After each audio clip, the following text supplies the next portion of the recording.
അപ്പോൾ hi guys, good morning, happy Sunday. എല്ലാവരും സുഖമായിരിക്കുന്നു. സോ ഇന്ന് നമുക്ക് കുറച്ച് ഫ്രീ ടൈം ഉള്ളത് കാരണം ഒരു വ്ളോഗ് എടുക്കാമെന്ന് തീരുമാനിച്ചു. സോ രാവിലെ എഴുന്നേറ്റ് ആ കപ്പ് ഓഫ് ടീ ഒക്കെ ആയിട്ട് ബാൽക്കണിയിൽ വന്ന് ഇങ്ങനെ ഇച്ചിരി വെയിലൊക്കെ കണ്ട് ആസ്വദിച്ച് ടീ കുടിക്കുകയാണ്. ഇന്നത്തെ നമ്മുടെ വ്ളോഗിൽ രാവിലെ ഞാൻ എന്താണ് ബ്രേക്ക്ഫാസ്റ്റ് ചെയ്യുന്നത് ഇതൊക്കെ ഇൻക്ലൂഡ് ചെയ്യാം. പിന്നെ സൺഡേ ആയിട്ട് എല്ലാവരും എന്താണ് പരിപാടി? എൻ്റെ വീഡിയോ കാണുന്നവർ ഇഷ്ടമായാൽ ലൈക്ക് ചെയ്യുക, കമൻറ്റ് ചെയ്യുക, സബ്സ്ക്രൈബ് ചെയ്യുക. Thank you. അങ്ങനെ എൻ്റെ കുഞ്ഞാപ്പി എഴുന്നേറ്റിട്ടുണ്ട്. കരച്ചിലാണ് ഗൈസ്, എഴുന്നേറ്റ ഉടനെ കരച്ചിലാണ് ഗൈസ്. ഗുഡ് മോർണിംഗ് മാമു, കം. എഴുന്നേറ്റ ഉടനെ എന്നെ കാണണം, അല്ലെങ്കിൽ അപ്പം കരച്ചിൽ തുടങ്ങും. കം കമോൺ, എഴുന്നേക്ക്. അയ്യോടാ ഹശുമനിയേ. ഓച്ചോ, ശരി ശരി. നമ്മളിപ്പം ഇത് മാഷർ വെച്ച് നമ്മൾ ശരിക്കും ഒന്ന് പ്രസ് ചെയ്ത് വിടുകയാണ്. മാഷ് ചെയ്തിട്ട് നമുക്ക് പൂഴിക്കറി ഉണ്ടാക്കാം.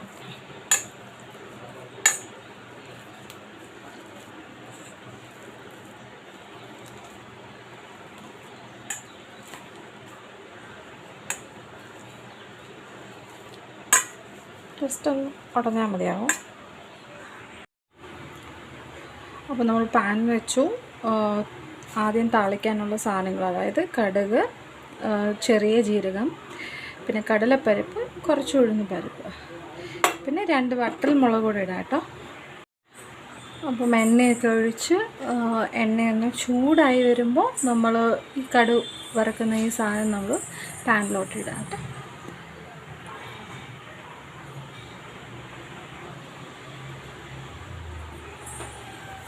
അപ്പോൾ മെല്ലെ നമുക്കിടാം. അതിനുശേഷം മെല്ലെ നമുക്കൊന്ന് ഇതാക്കി കൊടുക്കാം. അധികം ഹൈ ഫ്ലെയിമിൽ വെച്ച് ചെയ്യാൻ പാടില്ല. നമുക്കതൊന്ന് പൊട്ടുന്ന വരെ നമ്മളൊന്ന് ഇതിലിരുന്നാൽ മതിയാവും.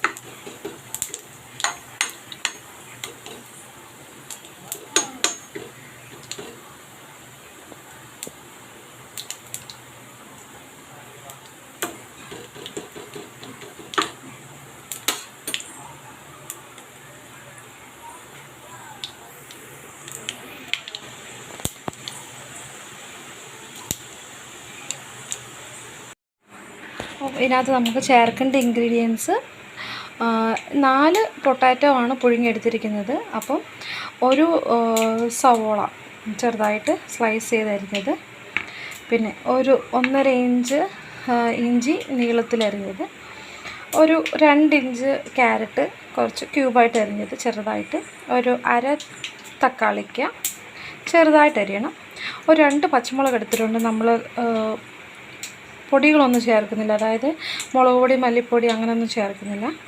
പിന്നെ അതിന് വേണ്ടി കരിയാപ്പിലയും കോറിയാണ്ടർ ലീവ്സ്, കൊത്തമല്ലി, ഇത്രയാണ് ആവശ്യമായിട്ടുള്ളത്. ഇപ്പം നമ്മുടെ ഓൾമോസ്റ്റ് ഇതൊന്ന് മുരിഞ്ഞ് വന്നിട്ടുണ്ട്. അപ്പം നമ്മൾ അടുത്തത് ആവശ്യമായ ഉള്ളി ഇട്ട് കൊടുക്കണം. ഉള്ളി ഇട്ട് കൊടുത്തിട്ട് നമ്മൾ ഇളക്കണം. ഉള്ളി ഒന്ന് ലൈറ്റായിട്ടൊന്ന് ഷെയ്ഡായിട്ട് വന്നാൽ മതി, കളർ ഷെയ്ഡായിട്ട് വന്നാൽ മതി. അധികമായിട്ട് മുരിച്ച് ബ്രൗണൊന്നും ആക്കേണ്ട ആവശ്യമില്ല. അപ്പോൾ നമ്മൾ ഉള്ളി ഒന്ന് ലൈറ്റായിട്ട് ഷെയ്ഡായിട്ട് വരുമ്പോൾ കറിവേപ്പില, നമ്മൾ അരിഞ്ഞ് വെച്ചിരിക്കുന്ന മുളക്, പിന്നെ ക്യാരറ്റ്, തക്കാളിക്ക്, ഇഞ്ചി എല്ലാം കൂടി ഇട്ടിട്ട് ഒന്ന് ഇളക്കി കൊടുക്കാം. ശരിക്കും മൊരിയണമെന്നൊന്നുമില്ല, എല്ലാം ഒന്ന് വെന്ത് കിട്ടിയാൽ മതിയാവും. ഇത് ജസ്റ്റ് നമ്മൾ നല്ല ബ്രൗണായിട്ടൊന്നും നമ്മൾ മൊരിച്ചെടുക്കുന്ന കറിയല്ല, റെഡ് കറിയല്ലല്ലോ, ഇത് യെല്ലോ കളർ കറിയാണ്, മഞ്ഞക്കറിയാണ്. പൂരിക്ക് നമ്മൾ മസാലയൊന്നും ഇടാതെ വെറും ഇഞ്ചിയുടെയും പച്ചമുളകിൻ്റെയും എരിവുകൊണ്ട് മാത്രം നമ്മൾ ഉണ്ടാക്കിയെടുക്കുന്ന ഒരു കറിയാണ്. എൻ്റെ ഒരു കിച്ചൺ വളരെ ചെറുതാണ്, ഒരു ചെറിയൊരു കിച്ചണാണ്. അപ്പോൾ പരിമിതികൾ എനിക്കുണ്ട്, എന്നാലും കുക്കിംഗ് എൻ്റെ പാഷൻ ആയതുകൊണ്ട് ഞാൻ എൻ്റെ ഒരു ഫേവറേറ്റ് ഐറ്റമാണിത്. അപ്പം ചെയ്തപ്പോൾ നിങ്ങളെ ഒന്ന് കാണിക്കാം, ഈ വ്ളോഗിൽ ഇൻക്ലൂഡ് ചെയ്യാമെന്ന് വിചാരിച്ചു. സോ കളർഫുള്ളാണ്. കുഞ്ഞു പിള്ളേരൊക്കെ ഉണ്ടെങ്കിലും കുഴപ്പമില്ല, നമ്മൾ ഈ ഒരു കറി അവർക്ക് കൊടുത്താലും അത് കഴിച്ചോളും, അത്ര എരിവൊന്നുമില്ല. പിന്നെ എടുക്കുന്ന പച്ചമുളക് എരിവുള്ളതാണോ ഇല്ലയോ എന്നൊക്കെ ഉള്ളത് കാര്യം നിങ്ങൾ നോക്കിയെടുക്കാം. എരിവുണ്ടെങ്കിൽ എണ്ണം കുറയ്ക്കുക, എരിവില്ലാത്ത പച്ചമുളകാണെങ്കിൽ 2 എണ്ണം എടുത്തോളൂ. ഇതിപ്പം എരിവില്ലാത്ത പച്ചമുളകായതുകൊണ്ടാണ് ഞാൻ 2 എണ്ണം എടുത്തേക്കുന്നത്. അപ്പോൾ ഒന്ന് മുരിഞ്ഞ് വരട്ടെ. ഈ സമയത്ത് നമ്മൾ ഇച്ചിരി കായപ്പൊടി ഇട്ട് കൊടുക്കണം. എണ്ണയ്ക്കകത്ത് തന്നെ ഇടുന്നതാണ് നല്ലത്. പിന്നെ എണ്ണയ്ക്കകത്ത് ഇടുമ്പോൾ ചിലർക്ക് ഒരു കരിഞ്ഞ ഒരു മണമോ അല്ലെങ്കിൽ അതിൻ്റെ ഓവർ ഒരു മണമോ ഇഷ്ടമില്ലാത്തവർ ഈ ഒരു ടൈമിൽ, അതായത് എല്ലാം ഒന്ന് വെന്ത് വരുന്ന പാകമാകുമ്പോൾ ഹിങ്ങിട്ടാൽ മതിയാവും, അതായത് കായപ്പൊടി ഇട്ടാൽ മതിയാവും. പൊടി ഇടുന്നതായിരിക്കും നല്ലത്. റോക്കായം യൂസ് ചെയ്യുന്നവർ പൊടിച്ച് തന്നെ ഇടാൻ ശ്രമിക്കുക.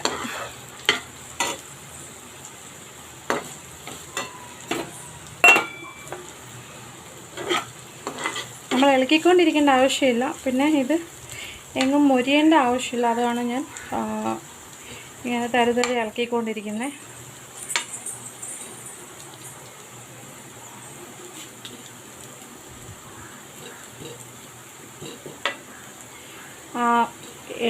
ഉള്ളിയും ക്യാരറ്റും ഒക്കെ നല്ല കളർഫുള്ളായിട്ട് എല്ലാ കളറും ഉണ്ട്. ഗ്രീൻ, ഓറഞ്ച്, ഉള്ളി വൈറ്റാണ്, റെഡ് ചില്ലിയുടെ റെഡ്നെസ്സൊക്കെ ആയിട്ട് നല്ല കളർഫുള്ളായിട്ടുള്ള ഒരു കറിയാണ്. പക്ഷെ നമ്മൾ ഉണ്ടാക്കി വരുമ്പോൾ ഇത് മഞ്ഞക്കറി ആയിപ്പോവും. പൂരിക്കറിയാണല്ലോ, അപ്പം മഞ്ഞ കളറാണല്ലോ. അപ്പോൾ ഇങ്ങനെ നമ്മൾ കൊടുത്താൽ ചിലപ്പോൾ കഴിക്കത്തില്ല. പൂരിക്കറി എന്ന് പറയുമ്പോൾ നമുക്ക് എല്ലാവർക്കും ഒരു ഇമാജിനേഷൻ ഉണ്ടാവുമല്ലോ, ഒരു മഞ്ഞക്കറി അല്ലെങ്കിൽ മസാലയിട്ട് റെഡ് കറി അങ്ങനെയൊക്കെ. അപ്പോൾ നമ്മൾ ഇതൊന്ന് ഇച്ചിരി കൂടെ ഒന്ന് സോട്ടാവാനുണ്ട്. അതവിടെ കിടന്ന് സോട്ടാവട്ടെ. അന്നേരത്തേക്ക് ഞാൻ ഉരുളക്കിഴങ്ങൊന്ന് മാഷ് ചെയ്തിട്ട് വരാം. ഈ സമയത്ത് നമ്മൾ ആവശ്യത്തിന് ഉപ്പ് ചേർക്കുക, അത് കഴിഞ്ഞ് കുറച്ച് മഞ്ഞളും കൂടി ചേർക്കുക. ഞാൻ ആവശ്യത്തിനുള്ള മഞ്ഞളും ഉപ്പും കായപ്പൊടിയും പിന്നെ ഇച്ചിരി ഒരു ലൈറ്റായിട്ട് മുളക് പൊടി ഇട്ടിട്ടുണ്ട്, ഒരു ശകലം, ഒരു നുള്ള്. അപ്പം നമ്മുടെ എല്ലാ വെജിറ്റബിൾസും ഒന്ന് സോട്ടായിട്ട് വന്നിട്ടുണ്ട് ഗൈസ്. ഈ ഒരു സമയത്ത് നമുക്ക് ഉരുളക്കിഴങ്ങിട്ട് കൊടുക്കാം. ഉരുളക്കിഴങ്ങിട്ട് കൊടുത്തിട്ടുണ്ട്. ഇത് നല്ലതായിട്ടൊന്ന് ഇളക്കണം. മഞ്ഞൾപ്പൊടിയൊക്കെ ഓൾറെഡി ഇട്ടതാണ്. അതൊന്ന് വഴന്ന് വരുമ്പോൾ ഇതിനകത്ത് കളറൊക്കെ പിടിക്കും.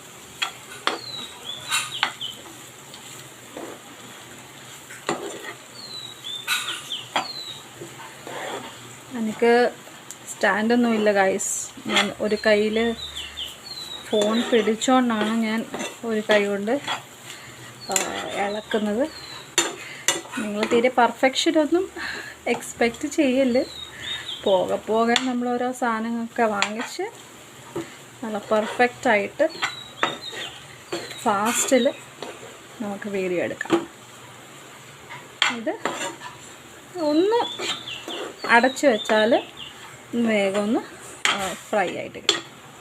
ഈ സമയത്ത് നമ്മൾ ഉപ്പ് നോക്കണം. നമ്മൾ ഓൾറെഡി ഉപ്പിട്ടിട്ടുണ്ടായിരുന്നല്ലോ. അപ്പോൾ ഉപ്പ് മതിയായില്ലെങ്കിൽ ഈ സമയത്ത് നമ്മൾ ഇച്ചിരി ഉപ്പിട്ട് കൊടുക്കണം കേട്ടോ. ഇത് നല്ല മഞ്ഞ കളറാണ്. ഇപ്പം ക്യാമറയിൽ കളർ കിട്ടുന്നുണ്ടെന്ന് എനിക്കറിയത്തില്ല. മഞ്ഞ കളറാണ് കിട്ടേണ്ടത്. ഇപ്പോൾ സൺലൈറ്റ് അടിക്കുന്നതുകൊണ്ടാകും മഞ്ഞ കളറിലായിട്ട് കാണാത്ത.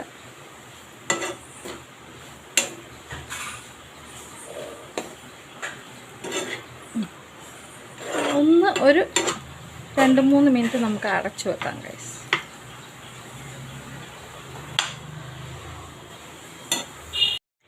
അപ്പോൾ നമ്മൾ അടച്ചു വെച്ചിട്ട് ഒരു 2-3 മിനിറ്റായി ഗൈസ്. അപ്പോൾ ഒന്ന് വഴണ്ട് വന്നിട്ടുണ്ട്.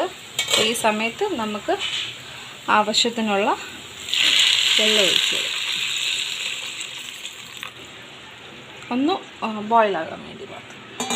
ഈ സമയത്ത് നമ്മൾ ഇച്ചിരി കടല പൊടി എടുത്തിട്ട്, 1 സ്പൂൺ കടലപ്പൊടി എടുത്തിട്ട് കുറച്ച് വെള്ളം ഒഴിച്ച് അതൊന്ന് പേസ്റ്റ് പരുവത്തിലാക്കിയിട്ട് ഇതിനകത്തോട്ട് ഒഴിക്കുന്നത് നല്ലതാണ്. അത് കുറച്ച് കുഴഞ്ഞു വരും. അതുകൊണ്ടാണ് ഞാനത് ചെയ്യുന്നില്ല, സ്കിപ്പാക്കിയേക്കാണ്.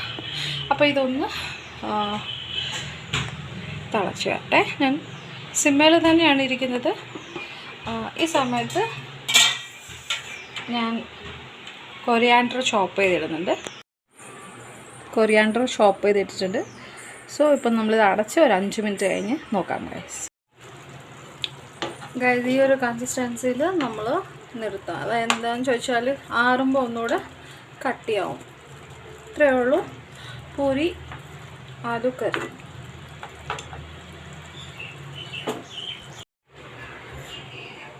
അങ്ങനെ പൂരിയൊക്കെ റെഡിയാക്കി ഇനി എണ്ണയിലോട്ടിട്ട് നമ്മൾ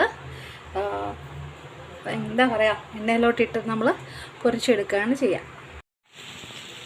നല്ല ബോൾ പോലത്തെ പൂരിയാണ് നമുക്കിന്ന് ഉണ്ടാക്കുന്നത് ഗൈസ്. ഫൈനലി നമ്മൾ പൂരിയൊക്കെ പൊരിച്ചു കറിയായിട്ട് സെർവ് ചെയ്യുകയാണ്. അപ്പോൾ ഞങ്ങൾ കഴിക്കട്ടെ. ബൈ.